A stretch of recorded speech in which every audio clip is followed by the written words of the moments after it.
What's good, YouTube? Lit here, back with another NBA 2K24 video, and in today's video, I have another episode of Rare Builds for you guys. As you can see on your screen, today's episode, we are going to be making a two-way slashing combo guard. So with that being said, let's jump into the video. Now, obviously, you guys know from our previous combo guard video, if you want to make a combo guard, you have to make them at the shooting guard position. If you don't make it at the shooting guard position, you won't get the name combo guard. It will turn the build into a different name.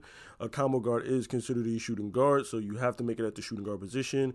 The height, the weight, and the wingspan can all be tweaked to your liking. This is just the template that I went with, 6'6", 215, 6'11", like my other one.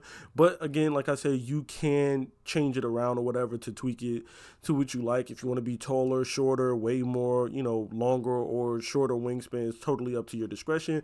And then these are the attributes that I went with. 67 close shot, which is just the default that I got with my driving layup of an 87. The reason why I hit that 87 is because I wanted to make sure I was able to grab fearless finisher, because we are going to have some strength on this build, and you need at least an 87 to get gold fearless finisher right there, as you can see. And gold fearless finisher goes really hard. Silver, bronze is nice, but gold goes crazy, and it's what I try to get on every single one of my builds, because you don't need a super high layup or super high strength to get it, and the badge goes crazy when paired with all the other layup badges. So I always try to strive for at least gold fearless finisher. We got that 41 standing dunk, so we just unlocked those standing dunk animations at 40. Then moving on to the shooting, I went with an 88 mid-range and a 76 three ball. Now that 88 mid-range, as you guys know, is going to help unlock, some of those better badges. They are cheaper at the mid-range versus 3-point. So I went with the 88 midi. You see, we're going to pretty much have all gold badges. The only badges that we aren't going to have that's going to be gold is blinders and deadeye, which we will get by with silver. Mostly going to be taking, smart, wide open baskets and shots. Not going to be trying to force or shoot contested anyway. So blinders in silver and deadeye on silver is definitely more than enough. Same thing with the 76 three ball. We'll be taking smart shots. We're not going to be taking like ridiculous shots. And you also have to remember that this build is going to be a two guard. So you're going to be playing off ball anyway. So, you're mostly going to be spotting up, taking smart shots. Any shots that you take off the dribble will probably be mid-range shots, midi, spin shots, dribble pull-up, step backs and stuff. You're not going to be doing like shooting fades or anything like that from three. So the 76 will, be suffice with those badges, as long as you have your hot spots and you're picking smart shots to take.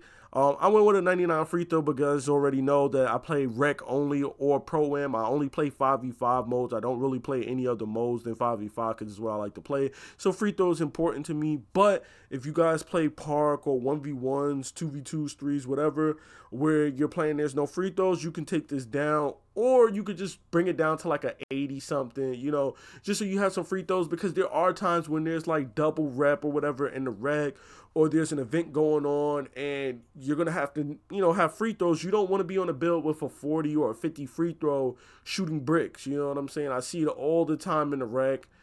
Put your free throw up. Free throw actually matters this year. It's definitely going to impact your ability to knock shots. Not saying you can't knock down free throws with a 60 or that you can't green with the 60. Yes, you can, but you're not going to be consistently hitting your free throws. I know it because I see it personally. Dudes with a higher free throw than me, I'll have an 85 and I won't even get to shoot the free throw. Somebody will get defensive three, somebody will get a transition take foul.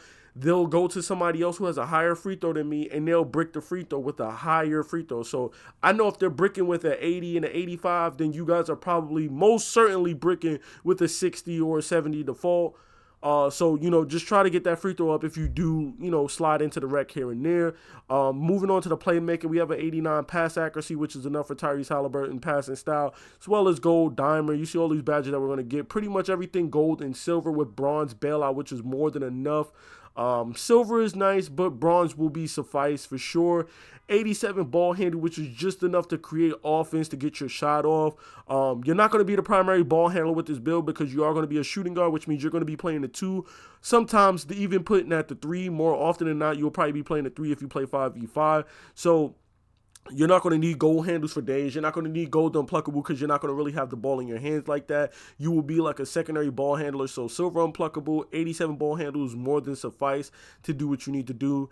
83 speed with ball. You already know 83 speed and 84 acceleration. We'll have silver blow by and speed booster.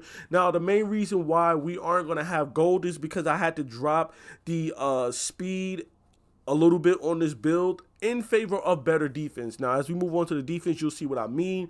Usually we have like an 85 perimeter, 85 steal, but on this build, because we are going to be a two-way, we're going to have a 91 perimeter defense and we're going to have a 91 steal. Now, I will say this, if you do want to tweak this build, the place that I would tweak it if I was going to make changes to this build myself is I would probably drop the steal down to an 85 because I average around 2.7, maybe around 3 steals, depending on what build I'm on. I do bounce around on builds that don't have steal to builds that have an 85 steal. Half of my builds have an 85 steal. The other half has no steal. My 3-point shot hunter has no steal. My shoot first point has no steal.